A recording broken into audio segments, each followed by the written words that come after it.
আসসালামু আলাইকুম। সুপ্রিয় দর্শক মণ্ডলী, গতকাল জাতীয় সংসদে আপনারা জানেন, জাতীয় সংসদে মনিরুল হক চৌধুরী, কুমিল্লার এমপি বিএনপির, তিনি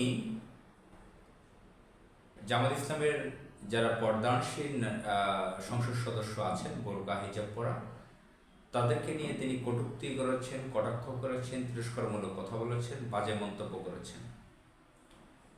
মনিরুল হক চৌধুরী 1974-75 সালে ছাত্রলীগের কেন্দ্রীয় সভাপতি ছিল।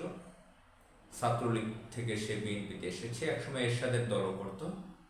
তার বয়স প্রায় 80 বছর হয়েছে। তার বায়োডাটা দেখলাম, তার বাড়ি কুমিল্লা, মাথায় টুপি আছে, লম্বা সাদা দাড়ি আছে, পাঞ্জাবি পরে। এই মনিরুল হক চৌধুরী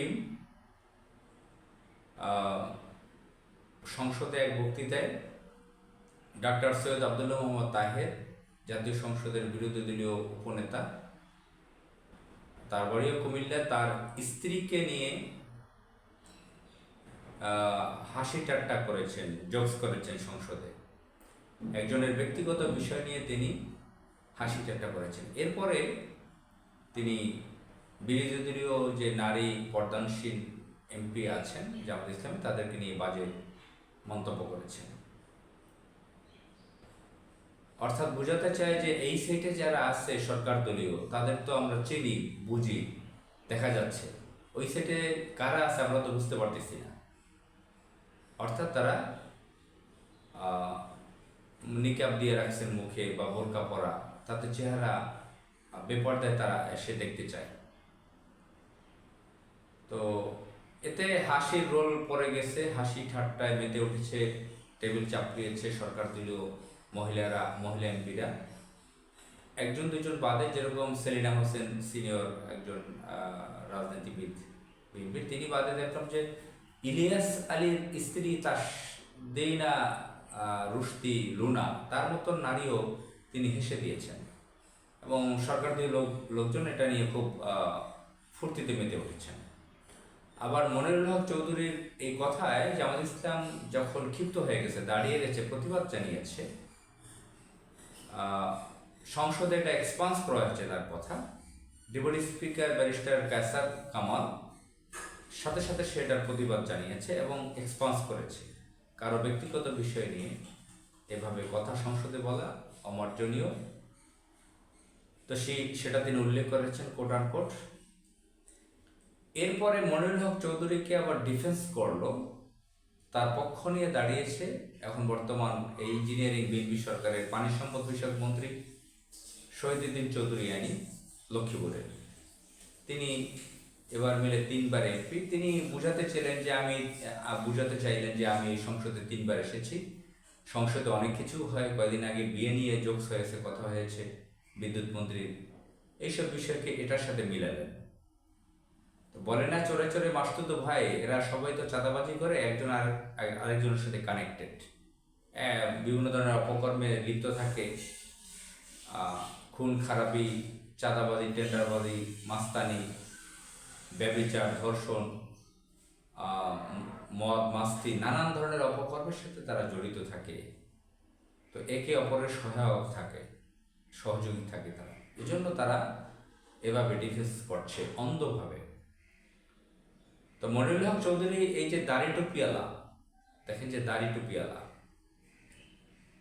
বিশাল লম্বা দাড়ি, এরকম দাড়ি জামাত ইসলামের আমিরের এত লম্বা দাড়ি নাই।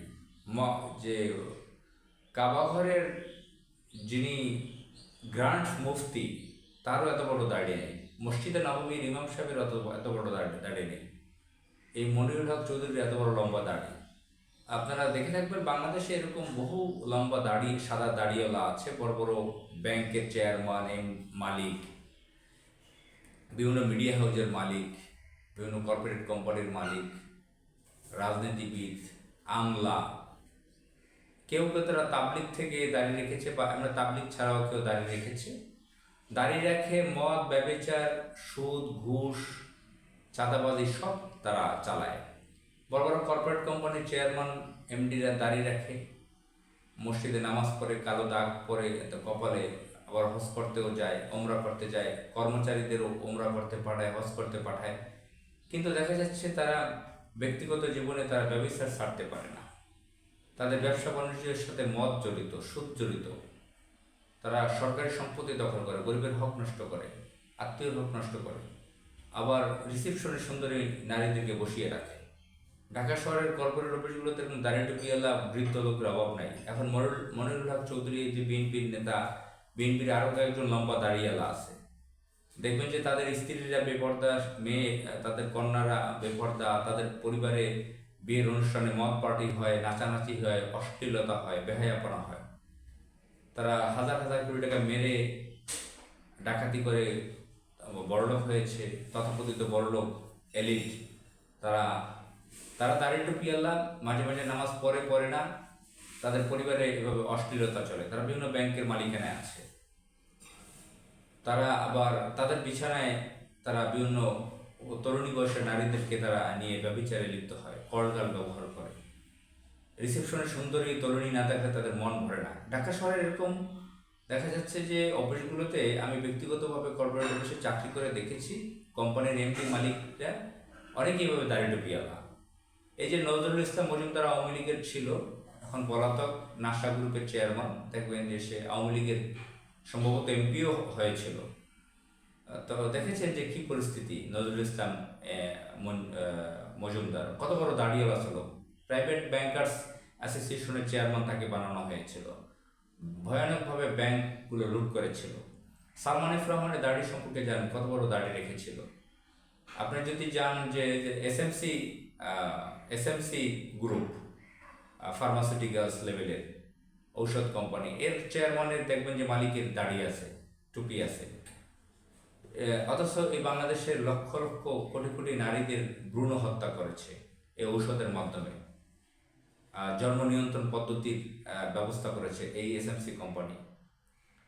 তো এভাবে আপনারা খুঁজলে দেখবেন যে বাংলাদেশে বিভিন্ন ব্যবসায়ী, রাজনীতিবিদ, আমলা, যারা দাড়ি টুপি আছে, কিন্তু তারা আসলে যে কাফেরের থেকেও ভয়ানক।